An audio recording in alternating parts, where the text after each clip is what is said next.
ଭାଇ ତୁମେ ଭାବୁଥିବ ମୁଁ ହାତ ଦେଇକି କ'ଣ ପାଇଁ ବସିଛି, କ'ଣ ପାଇଁ ଏତେ ଟେନସନ୍। ଭାଇ ମଣିଷ ଟେନସନ୍ ହେବନି ତ କ'ଣ ହେବ କୁହ। ଭାଇ ରିଚାର୍ଜ ବଢ଼େଇଦେଲ 300 ଟଙ୍କା, ମାନେ ଭାଇ ଆମେ ଷ୍ଟୁଡେଣ୍ଟ ପିଲା ତ ଆମର ବି ଏତେ ବି ଖର୍ଚ୍ଚ ମିଳେ ନାହିଁ କି ଯେ 300 ଟଙ୍କା ରିଚାର୍ଜ କରିକି ମୋବାଇଲ ଟିପିବା ବହୁତ କଷ୍ଟ। ସେକେଣ୍ଡ ଥିଙ୍ଗ ଏ କି ଯେ ଶଳା ଗରିବ ଗୁରୁଆ ଲୋକ ଛଡ଼ା ତ ଗୋଟେ ଦିନର ମଜୁରୀ 400 ଟଙ୍କା, ସେ ଯଦି 300 ଟଙ୍କା ଦେଇଥିଲେ ରିଚାର୍ଜ ତାଙ୍କର ବଢ଼ିଲା କେତେ 100 ଟଙ୍କା। ଭାଇ 100 ଟଙ୍କା ସେ ଖର୍ଚ୍ଚ କରିବା କେତେ, ମୁଁ ନର୍ମାଲ ଆମ ଷ୍ଟୁଡେଣ୍ଟ ମାନଙ୍କ କଥା କହୁଛି। ତାଙ୍କ ସେ ତ ତାଙ୍କ ରୋଜଗାର କରୁଛନ୍ତି 400 ଟଙ୍କା ହଉ 500 ଟଙ୍କା ପାଉଛନ୍ତି ନା, ମାସକୁ 15,000 12,000 କହନ୍ତି, ହେଲେ ଆମେ ଷ୍ଟୁଡେଣ୍ଟ ମାନଙ୍କୁ କେତେ ପାଇବୁ। ଭାଇ ଆମେ ରିଆଡ଼ମିସନ୍ କରିବୁ, ଫର୍ମ ଫିଲ୍ ଫିସ୍ ଦେବୁ, ସବୁ ଦେଇ ସାରିଲା ପରେ ଆମ ପାଖରେ କେତେ ବଳୁଛି ଯେ ଆମେ ତମକୁ କେତେ ଜେନ୍ୟୁନ୍ କଥା। ଏତେ ବି ଲୁଟ ନା କିଛି ଗୋଟେ ପିଲା ତଣ୍ଟି ଚିପିଦେବ ପୁରା। ଭାଇ ସମସ୍ତଙ୍କୁ କରିବ, ସମସ୍ତେ ଏମିତି ନଥାଏ ଯେ ସମସ୍ତ ପାଖରେ ପୁରା ଧୁମ୍ ଧୁମ୍ ପଇସା ଅଛି ତମେ 300 ଟଙ୍କା ରିଚାର୍ଜ କର। ନର୍ମାଲ କାହା ପାଖରେ ଥିବ ନଥିବ ସେଇଟା ନର୍ମାଲ। ଆମ ଗରିବ ଛୁଆ ଆଉ ମିଡ଼ିଲ୍ କ୍ଲାସ୍ ଗୋଟେ ନର୍ମାଲ ପ୍ରୋବ୍ଲେମ୍ ଜାଣିଛ ଭାଇ, ମାଣ୍ଡୁ।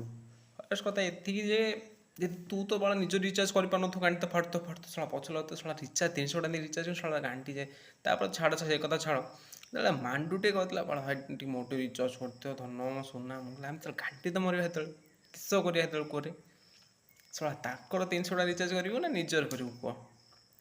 ଭାଇ ମଜା କନି, ସତ କଥା ଭାଇ ଫାଟିବ ସେତେବେଳେ ପୁରା ନାମ ପୁରା ପଡ଼େଇକି ନାମ।